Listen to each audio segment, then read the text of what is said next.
ஏன்டா ஏன்டான்னு கேட்டு தமிழ்லலாம் தலைவன் ஒரு பாட்டு பாடிட்டு இருந்தான். யாராவது பார்க்கலன்னா, முக்கியமா நீங்க போய் பார்க்கோணும். சின்ன வயசுல எல்லா ஸ்போர்ட்ஸ்லயுமே வெடப்பு காட்டிட்டு இருந்த பிராவோ, கிரிக்கெட்ல கொஞ்சம் எக்ஸ்ட்ரா வெடப்பு காட்டியிருக்காப்ல. இத பார்த்துட்டு, ஓகே பாய் நல்லா விளையாடுவானாட்டுருக்கு. நல்ல ஃபீல்டரா இருக்கான், நல்ல பவுலரா இருக்கான், அதுபோக நல்ல பேட்ஸ்மேனாவும் இருக்கான். 3 கலந்த ஒரு கலவையா தரமான ஆல்ரவுண்டர் வெஸ்ட் இண்டீஸ் கிடைச்சிட்டான்னு 2004ல வெஸ்ட் இண்டீஸ்க்கு டெபியூ குடுக்குறாங்க. பின்வரும் காலங்கள்ல பிராவோ பலவிதமான கொடூர சம்பவங்கள்லாம் பண்ண போறாங்கிறது வரலாறு. ஆனா, அதுக்கு முன்னாடி தலைவன் பேட்டிங்ல லோவர் ஆர்டர்ல இறங்கி தேவைப்படுற டைம்லலாம் பட்டைய கிளப்புவான். ரகரகமான வேரியேஷன்ல போட்டு பேட்ஸ்மேன கன்ஃப்யூஷன் பண்ணி விக்கெட் எடுப்பான். 2006 சாம்பியன்ஸ் டிராஃபில தலைவன் போட்ட பெர்ஃபார்மன்ஸ பார்த்து உலகமே ஆடி போயிருச்சு. அதுக்கப்புறம் தான் 2007 வேர்ல்டு கப் வருது.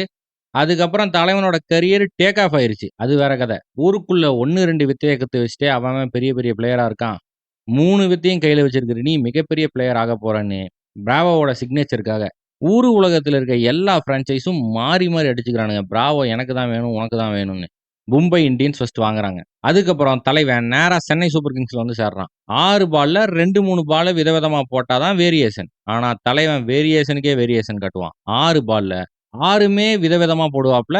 1 பால் இன்னொரு பால் மாரியே இருக்காது. அந்த மாரி பந்துகள எறிஞ்சு பர்பிள் கேப்லாம் வாங்கியிருக்காப்ல. சிஎஸ்கேவ பல டிராஃபீஸையும் ஜெயிக்க வச்சிருக்காப்ல.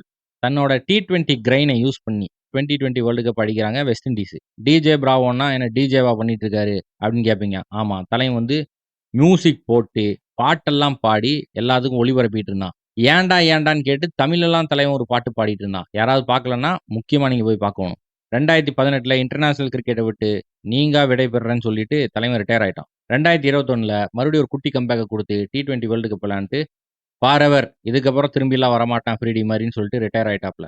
ட்வெய்ன் பிராவோ T20ல ஒன் ஆஃப் த பெஸ்ட் ஆல்ரவுண்டர்ங்கிறது யாருக்குமே மாற்று கருத்தே இருக்க முடியாது. பந்த குடுத்த டைம்ல 500 விக்கெட் எடுத்திருக்கான். பேட்ட குடுத்த டைம்ல 6000 ரன் அடிச்சு வெளுத்திருக்கான். கிரிக்கெட் பார்க்க வர்ற மக்கள குஷிப்படுத்தி அனுப்புறது தான் பிராவோவோட குலத்தொழிலே.